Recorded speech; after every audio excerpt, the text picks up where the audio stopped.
back to the channel. Welcome to another episode of Big Dog Eats. Thank you so much for tuning in, supporting your boys. We really appreciate it. In this week's video, we are making what is arguably the best tasting steak you can possibly get. It's known as the queen of all steaks. We're talking picanha. So come on in, sit down and kick back, because this is gonna be a good one. All right, big dog. I'm looking forward to this one. And I gotta say before the video starts, I'm liking the shirt, man. Go Fins, am I right? You gotta rep your boys every so often. I mean, what the heck, you know what I'm saying? I know what you mean. So tell them about the picanha. Okay, so picanha is actually used, and it is, I will say this right now, it is just an absolutely incredible tasting meat. It's also known as a sirloin cap. So it's actually part of the sirloin. If you've ever been to one of those Brazilian steakhouses, you've had picanha. Okay, it's the one that's got kind of curves on the. It kind of looks like the shape of a C. Exactly, that's exactly right, and it is the best thing on the menu in a Brazilian steakhouse. So we're going to show you how to get this thing prepared and cook it up. Okay, so this is what a picanha looks like. It's got a nice layer of fat on top. So this is what it looks like. When it's all trimmed out, it is going to have this fat cap on top that needs to stay on there. And then if you look on the back, it's got a really nice marbling. Now what we're going to do is we're going to cut this with the grain instead of against the grain. And the reason we do this is when we actually go to eat it, we're going to slice it against the grain, which is going to make this very tender. So basically what we're going to do is we're going to slice this up, we're going to bag it up, and then we're going to throw it in the sous vide, which I already have ready.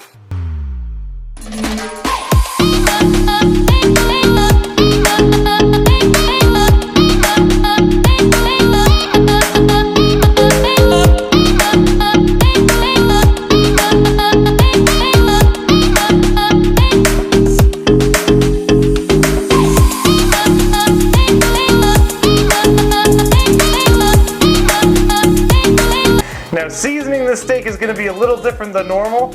This steak, you only put salt. No pepper, no garlic pepper. So what we're going to do is we're going to season this thing, we're going to bag it up and get it ready for the sous vide.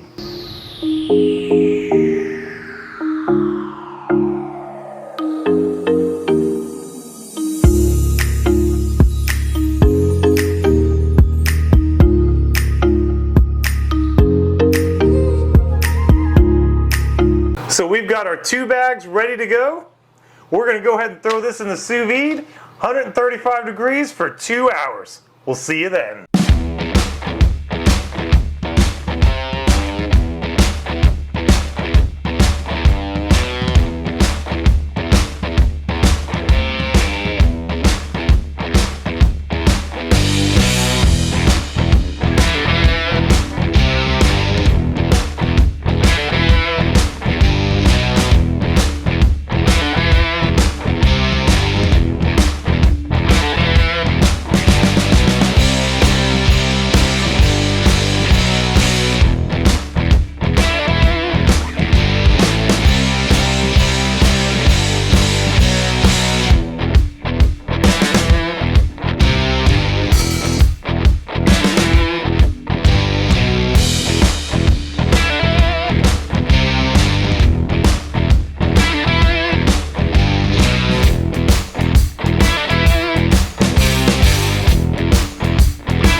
I'll tell you what, you got the house smoking up and smelling good, man. As usual, of course.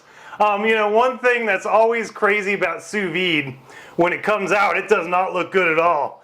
But after throwing a torch or a sear on it, look at what the end result is. Oh yeah, perfection. That looks like a platter you'd get from a nice high-end cruise or something, man. I mean, just look at that. But it's homemade. If you don't have a sous vide, I do recommend getting one. It doesn't cost that much for all the supplies, but it really makes a huge difference in the way you prepare. This can also be done seared in a pan or cooked any way that you want. So with that being said, it's time to try this stuff out. All right, man. If you're going in hot. Yeah, let's go ahead and just grab a piece and Pop it. take a bite. Smells amazing. You know, the great thing about this particular cut, we only put salt on this. We didn't season it with anything else. And it still has such a deep, rich, amazing flavor. And it's because of the type of cut that it is. It's just naturally flavorful. And this is why it is arguably the best tasting cut of meat on the entire cow. Oh, man. I think it might be my turn. You've had this before, so you know how it tastes, but come on, try this out, buddy. All right, you ready to go? I'm ready. It's smelling good, and I'm ready to tear it up. All right, well, let's do this, man. All Grab right, you one. Let me go in. Oh, yeah.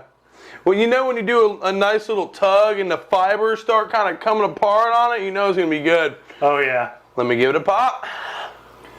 Now, while he's trying this out, keep in mind you have to start by cutting with the grain, then you cut the steak against the grain, and that's what makes it so tender.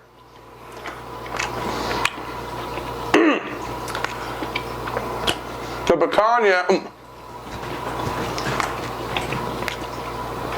Okay. Had to finish enjoying there. So that thing is just beefy, man. Honestly, it is so beefy. That's really the best way I can describe it. It's a flavor explosion. It is. I mean, and really, I think the salt allows the beef to really just peek through the blinds. But I mean, you'll never go wrong with picanha. I wonder how good it would be on eggs. I don't know. We may want to try that. Hey, picanha and eggs, baby. That's the breakfast of champions. Probably will be. Well, that's going to about do it for this week's video. Thank you so much for watching. We really appreciate it. So, you know, Jacob with this picanha, I mean, what else is next? What's better than this? Well, of course, we've got the picanha and eggs in the works at this point. I think we need to go wild game next, man. We haven't done wild game in a while. Maybe some alligator sausage or something. That may take a while for me to source, but it's definitely something that's in the works. Hey, it's the big dog, man. I know you can get it done. I mean, especially with the team you're rocking, you can get anything done there, brother. That's what I'm talking about. But again, with that being said, we're going to go ahead and bolt, get out of here. We got to chow this down because this is dinner for us. So thanks again for watching. We really appreciate it. See ya!